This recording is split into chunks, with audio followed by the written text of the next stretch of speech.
All right, everybody. This morning we are headed to Corden, Indiana. We're going to go review a basement, ICF basement, new DuraBlock basement. Y'all have seen on Dirt Perfect's channel, we put quite a few of those together, pour quite a few of those. This customer has poured this on their own. They've had some complications. They've got some concerns about what they have currently, and they're wanting us to come look at it to see if we can fix it. Let's go have some fun.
All right, everybody, we're on site for a home that was poured with ICF forms, as you heard me say earlier. We've done a quick review with the homeowner. He's upset with himself, but I told him give himself kudos because he's never done this before. He watched us, Dirt Perfect, on YouTube and said we make it look really easy. And in most cases, it is for us because we have the experience and we know what we're looking for.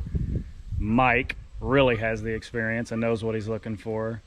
But we take certain precautions to ensure certain plumb, square, cross dimensions, square. This homeowner's not too happy with himself because he's having to call us to come in and try to repair some not so perfect walls, but I do believe we can save it. Not 100% certain as to how we're going to save it yet, but I will show you all an example of what I'm talking about. This wall here, you can see he poured 8-inch block on the bottom and then stepped in and poured 6-inch block, 6-inch being the amount of concrete that goes in these blocks. I'm sure you all have watched Dirt Perfect's channel enough. For those of you who don't and you watch my channel only, definitely go over to Dirt Perfect's channel and check those videos out.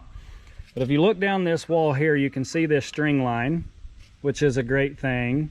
What it ensures is the ability to measure the gap from the string to your wall so you can make adjustments as these walls stack nicely, but they don't stay straight on their own. That requires a lot of support braces.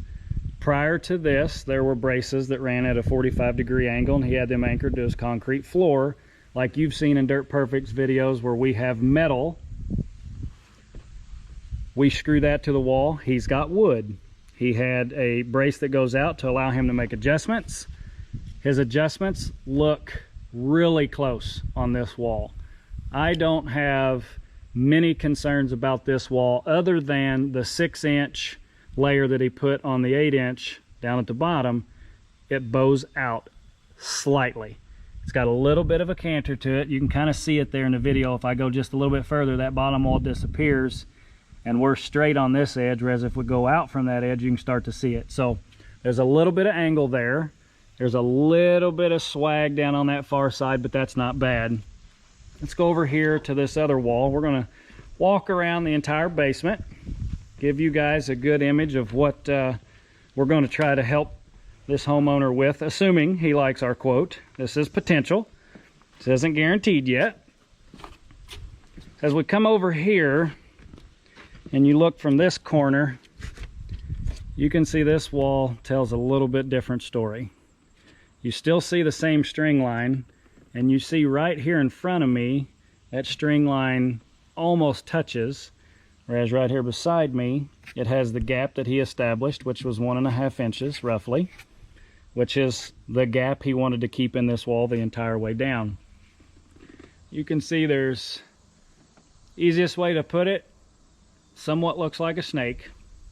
And then as we go out here to this outside, you can see he had inside lift somewhat severe.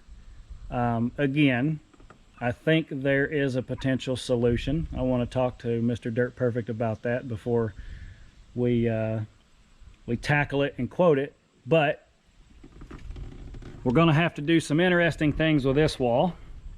Now let's go over here and check out the other wall. And again, this house is square. All the walls are the same dimension. The homeowner did state that the wall we just looked at and the fourth wall that we will look at did end up being 1 inch longer. So that tells me that the cross dimension is a slight bit out, and that can be because of lift. That canter that we're talking about can cause that. There's a lot of outliers there. But if you look at this wall, even with that was a great word, even with a doorway in the middle, that string line is pretty daggone close. There's one spot on our side of the doorway there that bows out just a slight bit, and a small swag in the wall towards the corner. But that's tolerable. I think we could stack on this wall and pour it. You can see our cold joint is down inside the wall instead of at the top of the wall, like you've seen when we do stem walls and things like that. But there is wet set rebar in here. So that's going to tie the walls together, and it's going to tie them together pretty good. And he's got enough. Boy, I cannot talk today. He has enough wet set rebar at the correct height. That looks like it's about 20 inches, which is what we prefer. There's one short one down there, but he did a good job with that. There's enough rebar in there, I said it right that time, that pouring that cold joint with some concrete going down in that 6-inch wall and the amount of rebar that's sticking out, I think that can work. So I'm not too concerned about this wall. Again, everybody, I gotta run all this past Mr. Dirt Perfect, but you're hearing my thoughts, my personal opinion about it. So let's go over here to the fourth wall, see what we've got. We'll sit here in the corner, and yeah, this one's similar to the other outside wall right over there, but not as bad. It has one, maybe 2 points, but one main point right here, just on the other side of the window opening. That's pretty far out there. And then also we've got a slight bit of leaning to that outside where he got lift on this inside edge. And folks, by no means do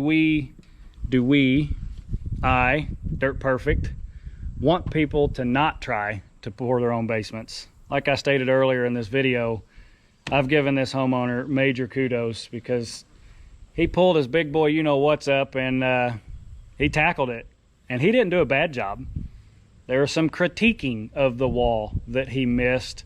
Those are the fine-tuned steps that it takes experience and a lot of pours to be able to perform that. I'll be bluntly honest. Could I have done this on my own? Yeah, I could have poured it on my own. Could I have gotten it as close as Dirt Perfect does? Probably not. Because Mike has that experience. Mike has that know-how, and he knows the exact adjustments to make. So earlier on that corner over there, you saw me explaining that we take a tape measure. I'll show it again here. We take a tape measure and we check this gap. Typically our string's on the inside of the wall. one of the reasons for that is if you're trying to pull a wall in, it's hard. If you're pushing a wall out, it's not too bad. So we put our string on the inside because we constantly want to push it out until we hit that exact plumb on our string, same dimension all the way down, which keeps it straight. And we run a level, a 4-foot level, which, as you can see, his bracing keeps him from running a 4-foot level, whereas our metal bracing allows us enough gap that we can put a 4-foot level in several spots. Well, he can't do that here because he's got 2x4s in there. Again, he did a great job putting his braces on the inside of his basement, but he minimized his ability to ensure his plumbness of his wall with a 4-foot level.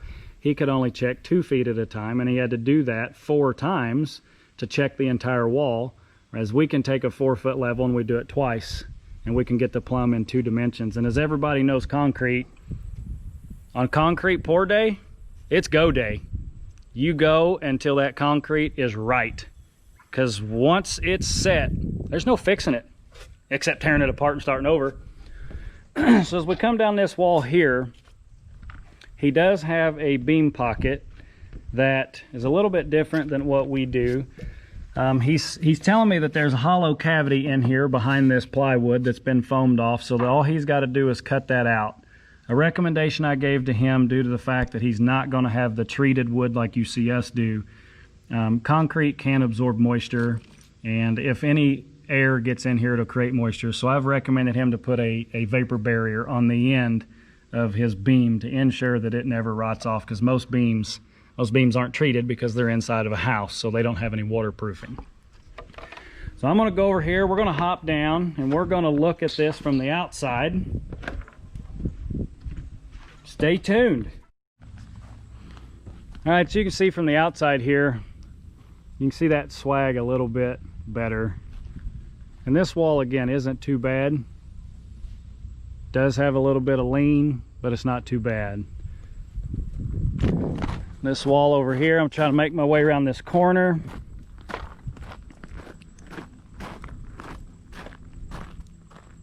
I'm pretty happy with that wall, to be bluntly honest with you, folks. That can be stacked on and we can take right off with that. It's got a little bit to it, but that little bit, that's not gonna hurt a darn thing. Come over here to this side and look back down that wall that we were just facing. You can see it again, that one point. The rest of it, other than that one point, is pretty decent. That's also savable. Come over here to this outside edge, and things get a little more interesting. You can really see it from here. You look down through there and the corner is sucked in, then it's pushed out, then it's sucked in, then it's pushed out, then it's sucked in, then it stays straight, then it's pushed out, and then it's sucked in again. So this one here is going to be the hard wall.